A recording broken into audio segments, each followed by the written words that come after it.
집회 이제 마감을 하려고 하는데 생각보다 오늘 19장을 마쳤으면 하고 왔는데 생각보다 진도가 좀 늦어졌네요. 이 시간 이제 시작 말씀은 누가복음 24장 49절부터 53절까지 먼저 읽겠습니다. 누가복음 그 끝부분입니다.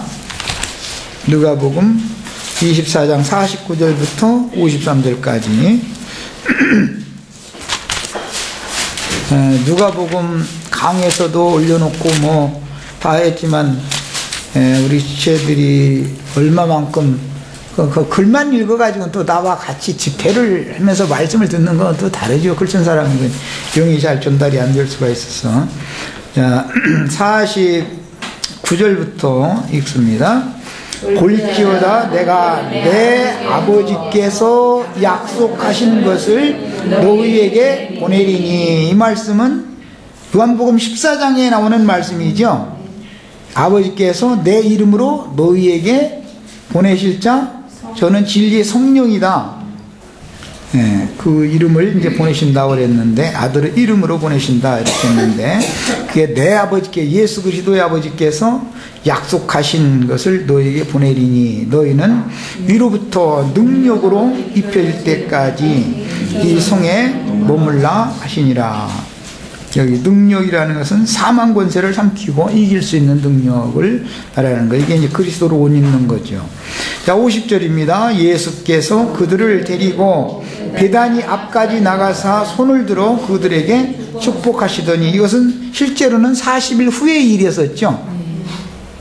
축복하실 때 그들을 떠나 하늘로 올려지시니 그들이 그에게 경배하고 큰 기쁨으로 예루살렘에 돌아가 늘 성전에서 하나님을 찬송하니라. 이렇게 됐습니다.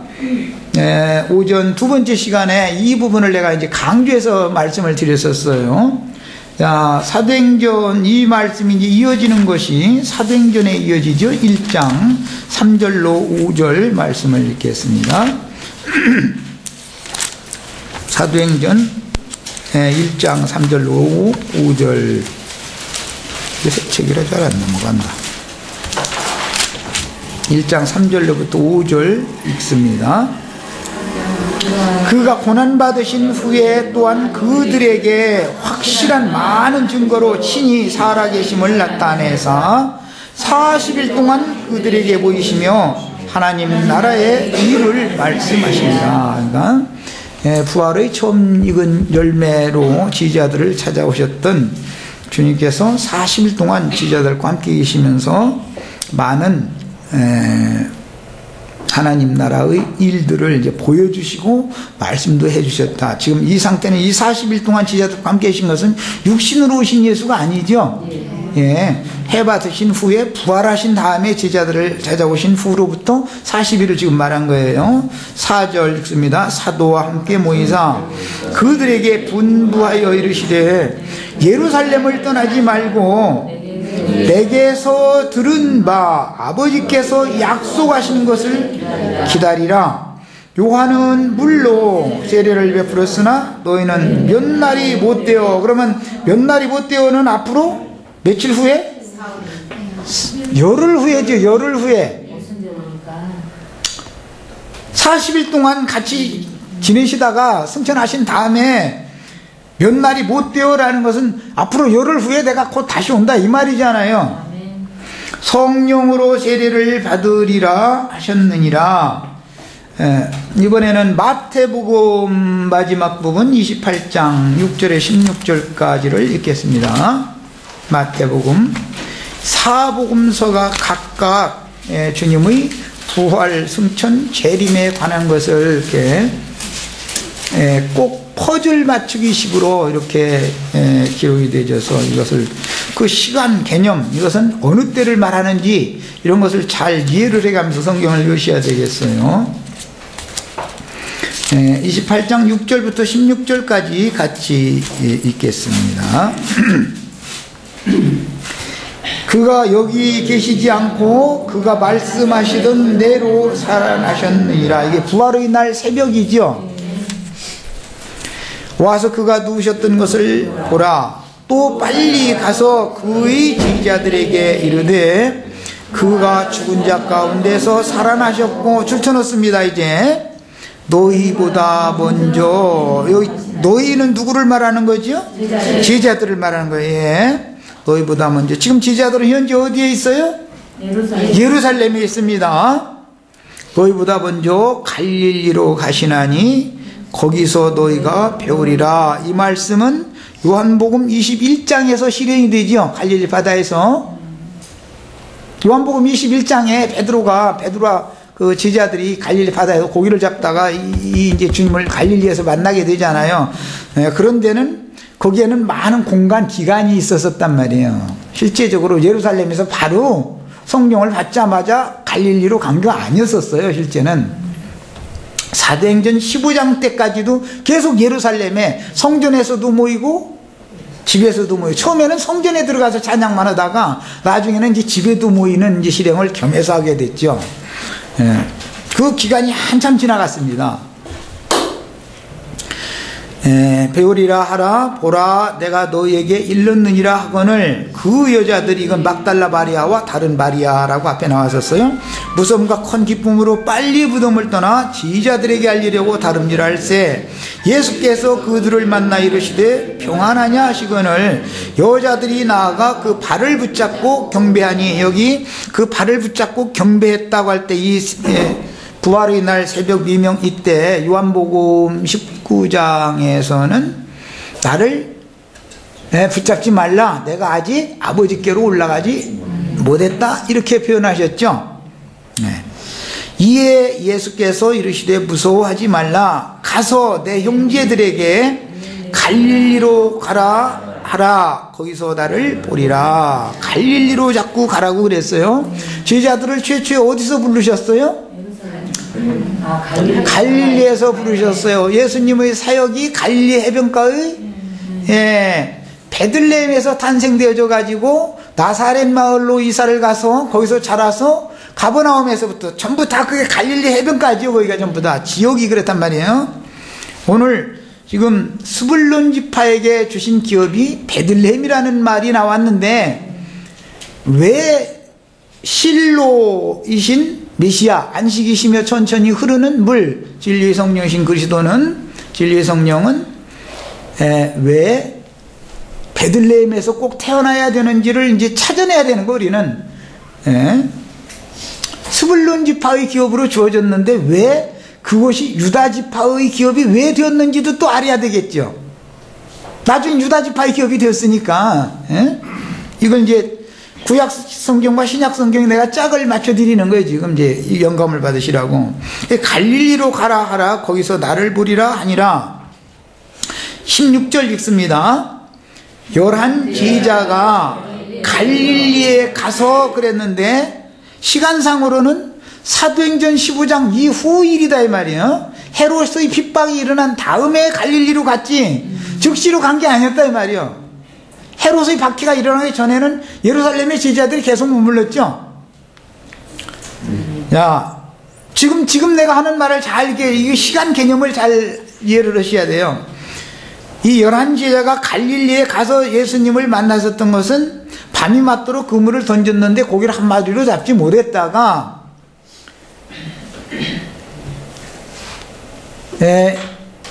배 오른편에 고기를 그물을 던지라 이제 그 날이 셀 무렵에 바닷가에서 그 음성을 들려주시는 말씀에 순종해서 그물을 내렸더니 뭐 153마리인가. 요한복음 20장은 일단 맞춰주고 21장은 추가된 장이에요. 그게 원래 이어지는 게 아닙니다. 원은 그대로 이어지는 게 아니에요. 21장은 그것은 나중에 추가된 장인 거예요. 그게 21장으로 이게 연결이 되는 거예요. 자, 예수께서 지시하신 어디에 이르러? 자, 예수께서 지시하신 산, 예수께서 지시하신 이 산을 알아야 재림 예수를 만나겠죠. 아직도 재림하신 주님을 못 만난 사람들은 지금 이 산을 못 찾기 때문에, 지금 주님께서 부활하신 후에 제자들에게 당부한, 부탁한 말씀을 모르기 때문에 계속해서 지금 종교의 근원지인 유대 땅의 예루살렘을 버리지 않으려고 그러는데 자칭 유대인들은 계속해서 지금 기독교라고는 종교 조직을 떠나지 않으려고 그러죠. 기독교계의 종교 조직을 왜 떠나지 않는 거예요? 멸망의 가증한 것이 서지 못할 것에 선 것을 보지 못했기 때문에 그런단 말이에요. 진리의 성령이 임하면 특징이 뭐예요? 멸망의 가증, 다니엘의 말한 바 멸망의 가증한 것이 서지 못할 곳에 선 것을 보거든 그때 유대에 있는 자들은 산으로 도망하려고. 그게 안 보이면 도망을 못 가는 거예요. 그게 보여야 돼 이제. 그러면 능력으로 옷을 입혀준다. 진리의 성령이 오시면 첫째는 눈이 열린단 말이에요. 눈을 열어주는 거예요. 해가지고 주님의 교회 중에 사단의 위가 있다는 걸 봐야 된다. 사단이 주님의 교회 중에, 버가모 교회에는 사탄의 위가 보좌가 그곳에 있죠. 이게 주님의 교회가 아니라 이게 사탄 교회네. 이게 딱 보여야 된단 말이야. 이 멸망이 가증한 것이 가만히 있어. 우리 모임에 저기 왕노릇하는 저놈이 저기 사단의 사지 아니야 저게. 이게 딱 보여야 도망을 가는 것이. 그게 안 보이면 도망을 못 가. 왜? 진리의 성령이 임하시지 않으면 이게 안 보인단 말이에요. 소경의 상태들이기 때문에. 그런데 이제 그게 보였을지라도, 문제는 보였을지라도 롯과 같이, 롯은 가려진 자라는 뜻이죠. 아브라함과 롯이 있는데 롯은 가려진 자잖아요. 가려진 자.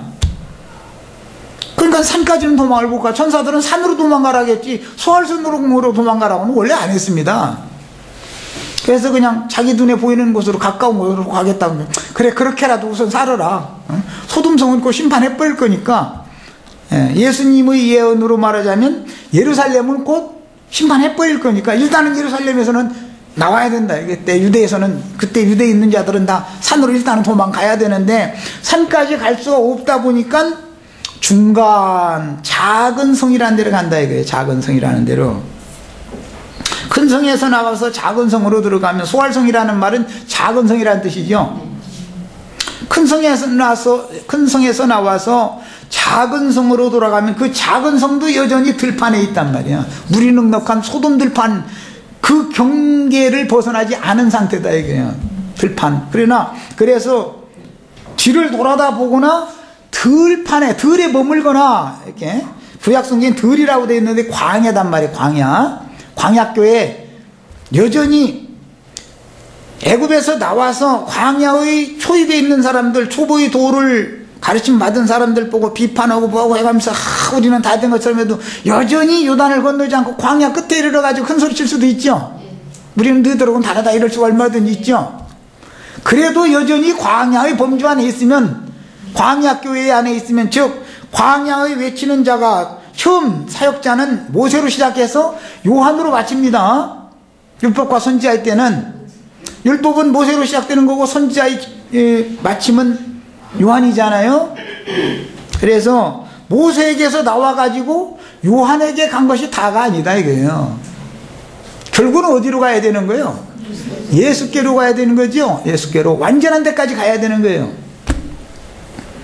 시내산에서 출발했을지라도 광야 끝까지 와서 가데스 바네아 지역에 있는 그 모압 평지에 있는, 모압 땅도 그 평지라고 돼 있죠. 모압 평지에 산이 있죠. 무슨 산이에요? 느보산이에요. 느보산. 느보가 뭔지 아시죠? 느보 간넷살 할 때 그 느보. 가나안 족속의 신 이름이요 그게. 느보산. 똑같은 산이라도 가나안 땅 저 끝에 있는 시온산까지 도망가야지 느보산 꼭대기 올라가가지고 다 됐다고 하면 안 된다 이거. 시내산에서 떠났다 해가지고 다 된 게 아니야. 성경에서 말하는 이 이제 산으로 도망가라는 얘기, 이거 어차피 이거 오늘 다 바치려면 못 바치게 생겨서 어차피 이제 담화일날 한 번 더 해야 되겠어 지금. 간략하게 바치려고 그랬는데, 예수께서 지시하신 그 산까지 가야 되는 거예요. 그러려면 언제까지는 예루살렘이 있어야 돼요? 능력으로 비올 때까지는 이 성을 떠나지 말고 이 성에 유하라. 능력이 입혀지면 이제는 떠나야 되는 거예요. 이제는. 그런데도 제자들이 능력으로 입혀진 후에도 안 떠났다라는 것은 그냥 말씀만 들어가지고서는 능력이 나오지 않는다 이 말이에요. 능력이 안 나. 말씀은 아는데, 말씀은 알지만 그것이 아까 우리 그 오찬 애찬할 때 우리 정영재 그 얘기하더만, 음식물을 많이 먹어도 3, 4%밖에 피와 살로는 안 간다는 거거든요. 난 오늘 좀 처음 들은 얘기인데 그 과학적인 아마 근거가 그런 근거가 있는가 보죠. 말씀을 많이 들어도 그게 내 자신의 살이 되고 피가 되고 뼈가 되고 골수가 되고 이게 돼 있지 않으면 내 것이 아니죠. 변으로 다 내보내버릴 바면 배설물일 뿐이지. 야, 가말리엘이 분화생했던 바울 사도가 유대교에 대해서 배운 것이 얼마나 많았겠어요. 당대의 석학인 가말리엘에게 사사를 받은 사람인데 그가 나중에 확실해지고 나니까 그걸 다 배설물로 버리잖아요. 수학, 그거 다 소용없는 거다라고 깨달았다라는 말이지 않겠어요? 우리는 예수께서 지시한 산에 이르러서 여기서 아까 승천까지는 읽었고 여기서 배우는 예수는 속히 오리라 약속하셨던 그 예수죠. 40일 후에는 승천했으니까 그 다음에 또 열흘 후에 또 만나고 그 다음에 갈릴리에 가서 만나는 이 예수는 다시 오신 예수인 것이지 승천해 계신 예수가 아니죠. 허공에 지금 하나님 아버지와 함께 막 예수님은 오른편에 하나님은 왼편에 금의자 타고 둘이 이렇게 앉았다 이렇게 믿는 건 지금 이게 혼동이 오고 있다 이 말이잖아요. 지금 갈릴리에 가서 예수께서 지시하신 산에 이르러서 예수를 배웠고 경배한 이 사람들이 만난 이 예수는 승천하기 전의 예수가 아니단 말이에요. 승천하셨다가 다시 오신 예수단 말이에요. 이 예수는 충분히 이해되셨죠? 40일 후에 승천하셨으니까. 예. 그 후로 열흘 있다가 능력으로 옷 입혀주러 오셨고 그 후로도 사도행전 15장까지 몇 년이 지났는지는 난 자세히 모르겠지만은 긴 시간이 지난 다음에서 헤롯의 박해가 일어나니까 그때서 흩어져 가지고 어디로 가야 돼요? 갈릴리로 갔다는 거예요. 그래 거기에서 옛날 직업 찾아간 거지요. 갈릴리라는 것은 유대인들에 의해서는 이방의 갈릴리라 그랬고 갈릴리 사람들은 빛이 없는 흑암에 앉은 사람들이다라고 이렇게 하나님 앞에 버림받은 사람으로 취급받던 곳이에요. 그곳에서 제자들을 불렀고 그곳으로 다시 돌아가게 하신 거예요. 이것은 멸시받고 천대받는 종교인들에 의해서 멸시받고 천대받는 자들의 고향이단 말이에요. 거기가 예수님이 그래서 베들레헴에서 태어나서 나사렛으로 이사를 가가지고 거기서 자라가지고 가버나움에서부터 사역이 시작해가지고 예루살렘에 올라가 죽고 또 내가 다시 와서 너희를 만나주겠다고 한 곳은 어디냐면 갈릴리의 산이단 말이에요. 갈릴리의 산. 이곳에서 만난 예수는 재림하신 예수를 만난 사람이단 말이에요. 예. 이 산은 하늘의 시온산, 장자들의 총회 히브리서 12장에 보면 하늘의 너희가 이른 곳은 신의 산이 아니고 하늘의 시온산과 이렇게 되어 있죠. 위에 있는 예루살렘에 너희가 이르렀다. 장자들의 총회교회에 너희가 이르렀다 그랬어요. 여기를 알아야 된단 말이에요. 재림 예수 만나려고 지금 그냥 내가 그래서 자꾸 허공 구름 쳐다봐요. 고개만 아프지 그 쓸데없는 소리 말라고 자꾸 그러는데 예수님이 이미 그때 당시 부활하신 다음에 40일 후에는 승천하셨고 열흘 후에 능력의 영으로 옷을 입혀주신 다음에 시간이 어느 만큼 지난 다음에 예루살렘의 멸망이 임박했을 때 제자들이 예수님의 지시를 따라서 예수께서 지시하신 산에 이르러 거기에 가서 예수를 만나고 거기서 정식 경배 예배가 시작이 됐단 말이에요. 예루살렘 교회에서 성전에서 하나님을 찬양하던 예배는 완전한 예배가 아니다. 아까 내가 그래도 그 얘기한 거예요. 이것은 이상에 속한 문제예요. 우리가 지금 하늘의 시온산에 이르렀는지에 대한 이상이 필요하다 이거예요. 이상이. 거기는 장자들의 총회다 그래요. 장자들의 교회다 그래요. 그런데도 제자 중에서도 경배하면서도 아직도 의심하는 사람들이 있다. 우리들 중에도 이제 내 말이 아직도 그 예수님이 그러면 그때 그냥 금방 오셨을까? 아직도 의심하는 거야. 나도 어떻게 못하죠. 본인 속에서 이게 안 믿어져서 그런 걸 내가 어떻게 해. 지금 현재적으로 내 안에 주님이 오셔서 나의 심령과 마음에 그분이 임재해 계시고 좌정해 계시고 나의 육신의 생각들을, 즉 육신의 생각이라는 건 사망 권세죠. 육체 속에는 죄가 거하고 있고 육신의 생각을 동원시켜서 사람을 죄 가운데로 자꾸 이끌어가는데, 이것을 이기고 삼키는 능력으로 옷 입혀진 사람이면은 이 말이 알아들어지게 돼 있어요. 이제 믿어지게 돼 있어요. 이거는 이 산에 이르러서 예수를 배웠고 경배하는 참 제자들이 되셔야 되겠고, 제자들 중에서 아직까지 의심하는 사람도 있다고 그랬는데, 아직까지 의심하는 사람이 있거든. 이 시간에 잘 주님 앞에서 아직도 내가 불분명해 가지고 지금 뭔가 지금 좀 혼동이 온다고 솔직하게 주님 앞에 고하고 능력으로 옷 입으시기를 바라요. 예수께서 나와 말씀하여 이르시되 하늘과 땅의 모든 권세를 내게 주셨는데 그러므로 너희는 가서 그 권세를 이제 제자들에게 맡기는 얘기예요. 그리고 나서 마지막 절에 내가 너희에게 분부한 모든 것을 가르쳐 지키게 하라. 볼지어다 내가 세상 끝날까지 너희와 항상 함께 있으리라 하시니라. 그러면 세상 끝날이라는 건 언제예요? 그때 당시 베드로의 세상 것은 베드로가 죽는 날이죠. 나 죽으면 세상은 없는 거예요. 나 죽으면. 나 죽으면. 요한이 죽는 날은 요한의 세상 끝날이죠.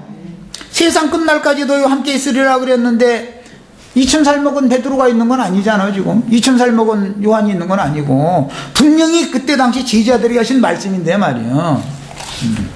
그래서 예수님이 죄를 심판하시고 죄들을 사면하시기 위하여 구속을 이루시고 나서 죄를 없이 하시려고 첫 번째 세상 끝에 나타나셨죠. 두 번째 나타날 때는 죄와 상관없이 또 나타나실 거예요. 우리들에게도 이게 이루어져야 된다 이 말이야. 우리들에게도 제자들에게만 이게 이루어지면 안 되는 거예요. 그래서 그때는 나타나는 날이다. 두 번째 나타난다 이랬어요. 영광감 중에. 자, 이런 모든 암시들이 여호수아서 18장 19장에 지금 암시가 되어 있다 말이야. 구약 성경을 알아야 그래서 신약 성경을 해석해낼 수 있는 거예요. 신약 성경이라는 게 굉장히 어려운 겁니다. 사람들은 구약 성경은 읽어보면 잘 모르겠고 신약 성경은 좀 쉬운 것 같다고 그러는데, 그거는 성경을 모르기 때문에 무지해서 그런 소리를 하는 거예요. 신약 성경이라는 것은 구약 성경 전권을 알아야만 신약 성경의 어떤 한두 구절을 해석해낼 수 있는 거예요. 이게.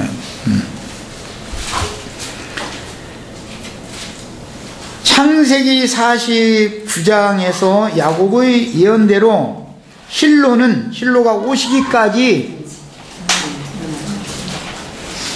유다지파에게 홀이 주어졌고 그 홀이 유다지파의 양 8사이에서 떠나지 않을 것이다 그랬는데, 실로가 오시기까지라는 것은 예수님이 오시기까지를 말하는 거죠.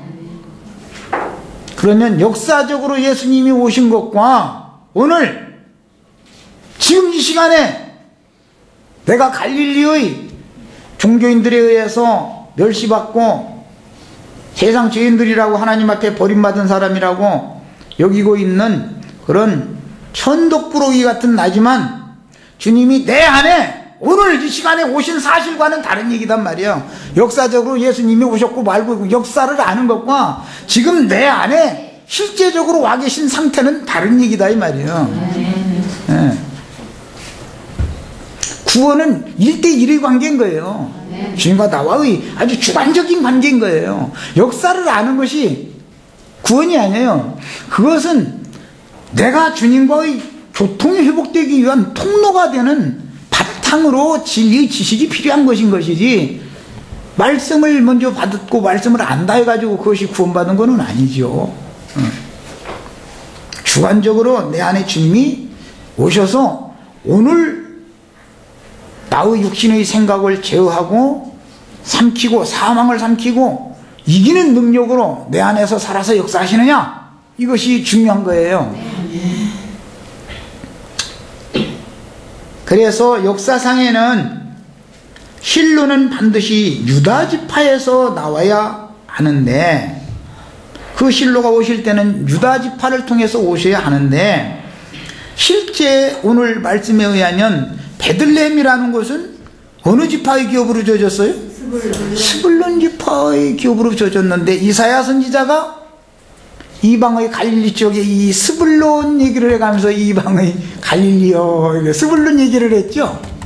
흑암의 그늘에 앉은 자들이 큰 빛을 봤다. 예언을, 선지자의 예언을 신약성경에서 재적용을 했어요. 갈릴리 바다라는 것은 세상을 상징하는 거예요. 갈릴리 바다에 가서 밤에 고기를 잡는 것은, 지금 이 세상은 어둠에 비쳐요?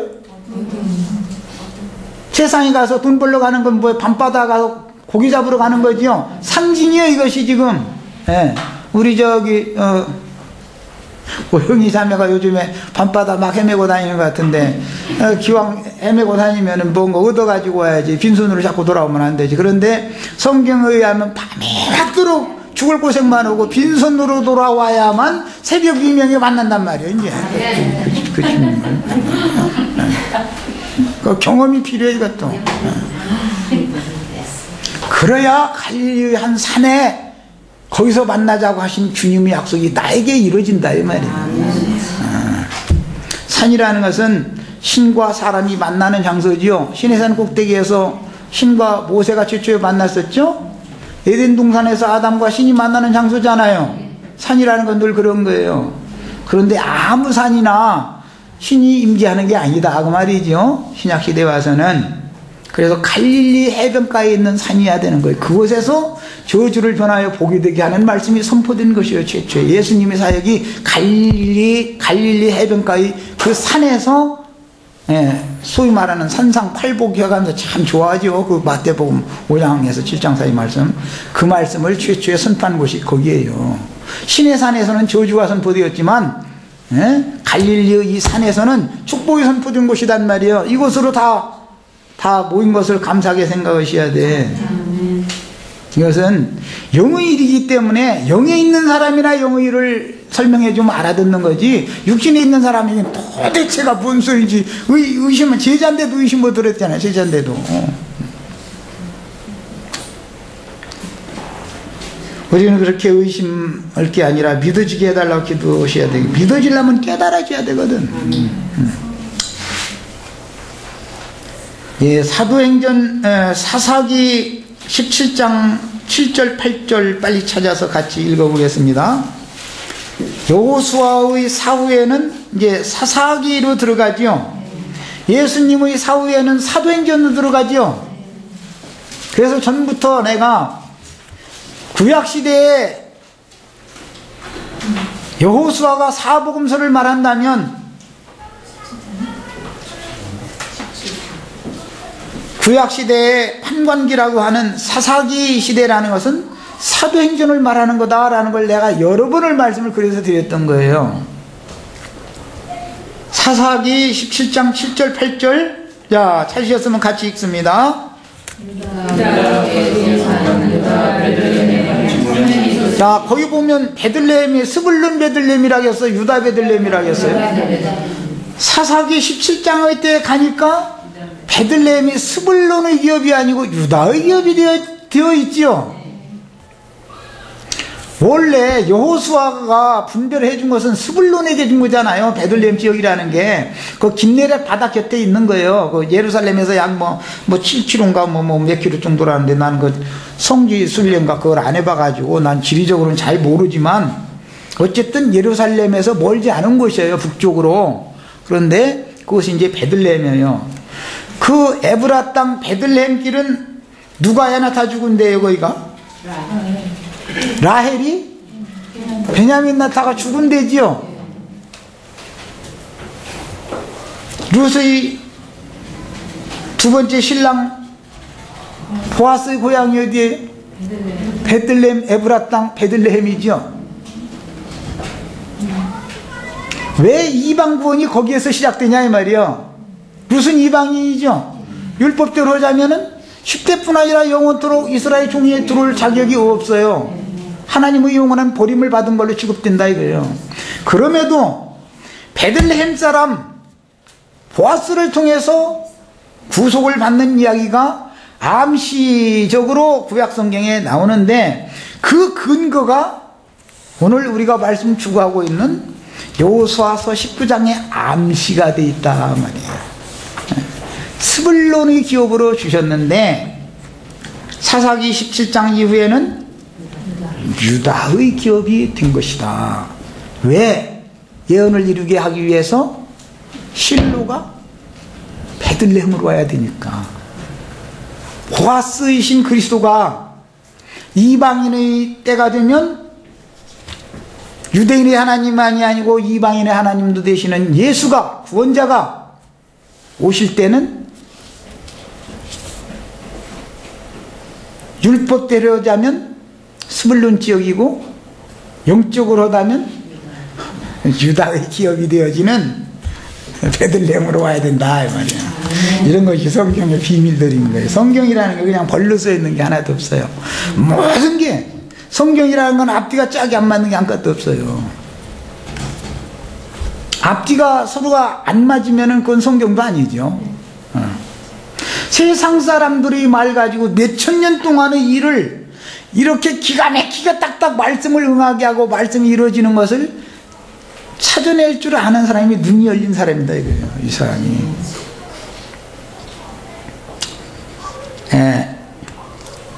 베들레헴은 작은 고을이고, 미가 선지자를 통해서 베들레헴 에브라다야 그랬는데, 에브랏 보고 에브라다라고 하는 거죠. 너는 작은 고을이지만 그곳에서 하나님의 예언이 성취된다. 예언이 됐어요. 그래서 예수가 탄생되는 것은 비밀에 이렇게 다 감춰져 있었던 거예요. 많은 사람들은 예루살렘의 왕이나 대제사장을 통해서 메시아가 올 거라고 생각해요. 지금도 그래요. 사람들 전도에 보면은, 이렇게 많은 사람이 물결치들 이렇게 많이 모이는데 여기 박사님들도 많고 유능한 분들이 이렇게 많은데 설마 이 사람들이 당신만 못 오겠냐고 그래요. 그런데 그 인간의 생각이 정 안 맞을 수도 있는 거예요. 인간의 생각이 안 맞을 수가 있어요. 작은 고을인 에브랏이라는 게 곡물의 땅이라는 뜻이죠. 베들레헴이라는 무슨 뜻이에요? 떡집이라는 뜻이요. 그 지리적으로 예루살렘과 매우 가까운 근접한 불과 한 7km 거리의 그 긴네렛 바다를 끼고 있는 조그만 성읍인데, 그 베들레헴이 예수가 탄생할 장소로 이미 구약 성경 여러 곳에서 암시가 되어 있었다. 왜? 이방인의 구원을 위해서는 보아스의 시련으로 와야 되니까.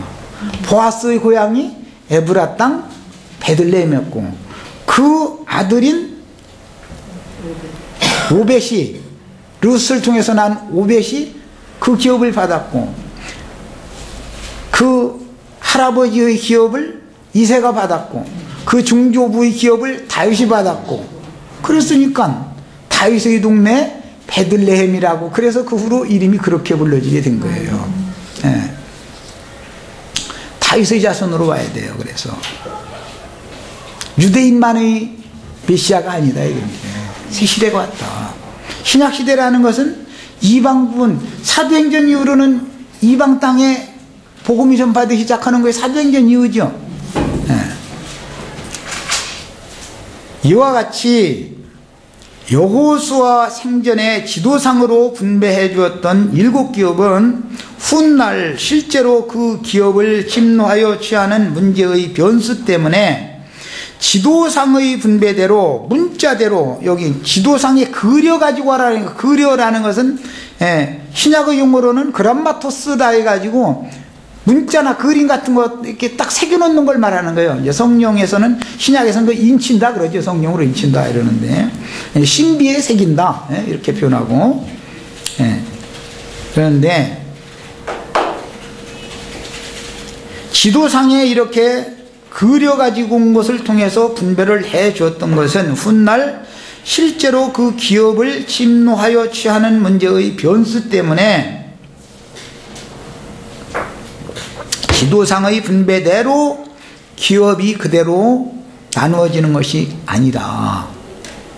그래서 예수님이 이 땅에 오셔서 아까 내가 얼핏 인용을 해드렸는데, 천국은 침노하는 자의 것이고 요한의 때로부터 천국은 침노를 당하나니 침노하는 자는 빼앗느니라 했고, 천국은 먼저 된 자로서 나중될 수도 있고 나중된 자로서 먼저 될 수도 있다. 그러니까 뭐 규정대로 율법 제도대로 되는 거는 아니다 이 말이죠. 시대가 딱 바꿔져 버리는 거예요. 오늘 우리 형제 자매님들도 나중된 자가 먼저 되는 그런 축복이 다 있기를 바라요. 장유의 순서라는 것은 신약에서는 뒤집어질 수가 있다.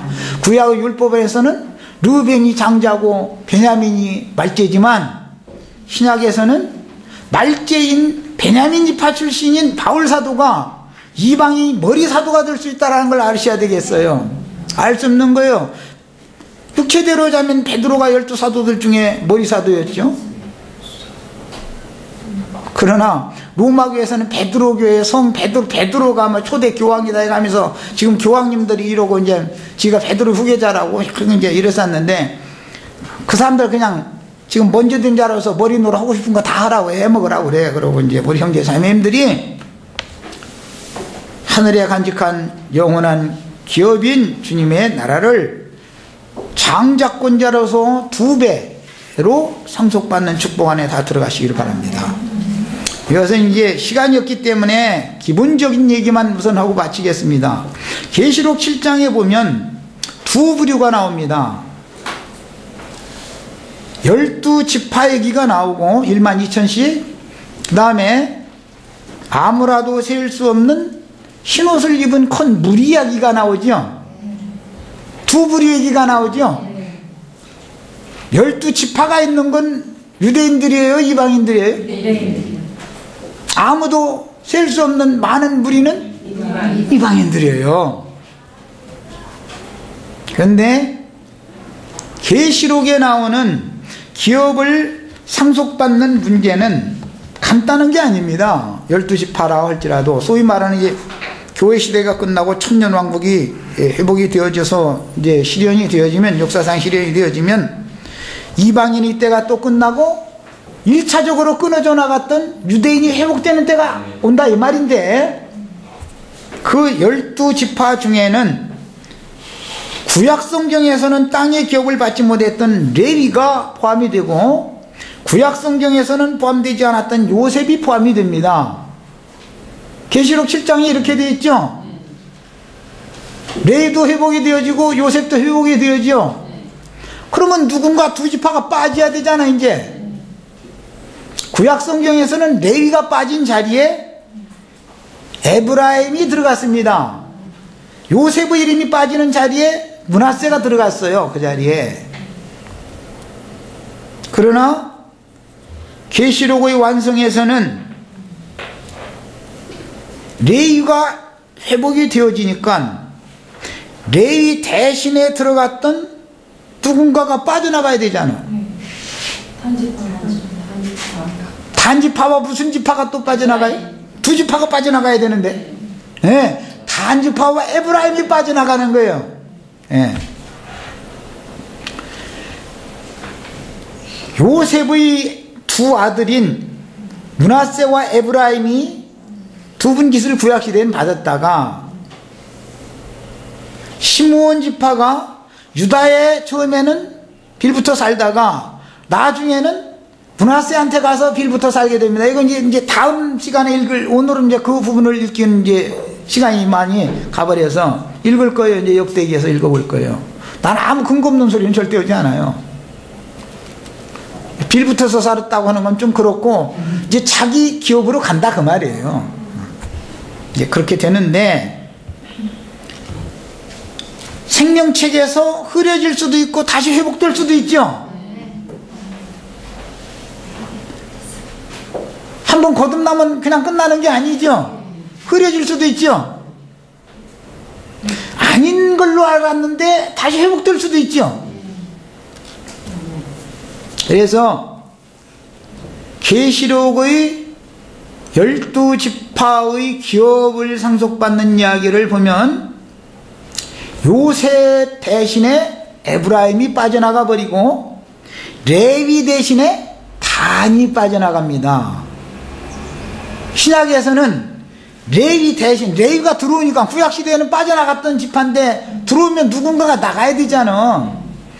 생명책에 농명이 되었다가 분명히 이스라엘 12지파에 들어있는데 빠져나갈 수가 있다 이거예요. 그래서 두 지파가 추가가 되는 것은 비밀이에요. 야곱이 요셉의 두 아들을 자기 아들로 입적시켜놔서 12지파에다가 두 지파를 더해놓은 것은 실제로는 14지파지요. 그러니까 더해놓은 것은 장자권 문제 때문에 누가 농명되었다가 무슨 연유로 삭제될 것이냐, 흐려질 것이냐를 암시하기 위한 것이다 이 말이에요. 나 구원받았다고 지금 자랑하면 되는 거야, 안 되는 거니까. 아직 결말을 봐야죠. 제 아무리 큰 소리 치던 사람도 그리스도의 심판대 앞에 섰을 때 주님께서 인정해 줘야 되는 것이지, 세상 사람의 관점으로 이러쿵저러쿵 하는 건 다 소용없는 소리예요. 다 소용없는 소리예요. 어떻게 될지 몰라. 지도상에 그려놓은 것만 가지고 기업 받았다고 내 기업이 있다고 하는 건 다 소용없어요. 야, 계시록 용어로 말하자면 7교회에 각 교회마다 이기는 자들에게 주는 상이 있어서 품깃이 다 있습니다. 기업이 다 있어요. 그런데 7교회가 끝까지 가는 게 아니고 7교회들 중에서 이기는 자들은 그 교회 생활을 못하고 나오게 돼 있죠. 다 떠나는 거죠. 예를 들어서 버가모 교회에서 이기는 자는 소만학교로 나오게 돼 있죠. 나오게 돼 있어. 이게 거기서는 왜 안 맞으니까 이 사람들 하는 짓거리가 이렇게 어느 날 눈이 열려가지고서 어떻게 하면 눈이 열려요? 능력으로 옷 입혀지면은 어둠과 사망 권세를 이기는 능력으로 옷 입혀지고 나면은 이게 완전히 사단의 사자 저놈이 이거 서지 못할 거룩한 곳에 서가지고 지가 신인 체하고 앉았네. 이거 저 우상놈이 저 우상 아니야 지금 이 무리가 지금 내가 지금 우상 숭배하는 무리 안에 섞여 있었던 거 아니야. 이게 보여야 도망가는 거예요. 보여야. 그런데 갈 때를 알아야 가지. 봤어도 말이야. 봤어도 기독교계의 모든 부정과 비리를 발견을 하고 고통을 받을지라도 롯이 소돔성에서 기분 좋아했다 했어요? 고통했다 했어요? 거기서 소돔성문에 여전히 앉아가지고서 고통을 왜 받아? 고통스러우면 나가야 될 거 아니야. 거기 있는 것이 고통스러우면. 그 소돔성 사람들이 하는 짓거리가 도저히 이게 아니거든. 그러니까 막 이런 롯이 막 고통을 하더라는 거예요. 그럼 나 같으면 그렇게 고통스러우면 도망가 버려. 나 같으면 거기 안 있어. 그런데 그는 가려진 자라. 롯 자체가 그 이름 자체가 가려진 자라. 능력으로 옷이 안 입혀졌기 때문에 그래도 범칫 천사가 강제로 손을 끄집어 내오는데도 안 나가려고 그래. 그래도 여기 말이야 지금 내가 전도한 저 집사님 데리고 나가야지 말이야. 나 혼자 도망가면 되니. 롯의 사위 보고 가서 같이 나가자고 하면 롯의 사위가 농담으로 여겨요? 진담으로 여겨요? 농담으로. 나 살고 봐야지. 사위 살리겠다고 거기서 괜히 머물고 있을 생각 말란 말이야. 롯의 사이놈은 그게 소돔성 남자지, 그게 그리스도의 사자가 아니단 말이야. 사단의 사자지. 그놈 데리고 나오면은 세상 말로 말하면 참 하나님의 일이 엉망이 돼버리는 거죠. 강제로 또 벌써 다 시간이 이렇게 빨리 가요. 어쨌든 다음에 더 이어서 하겠습니다. 어쨌든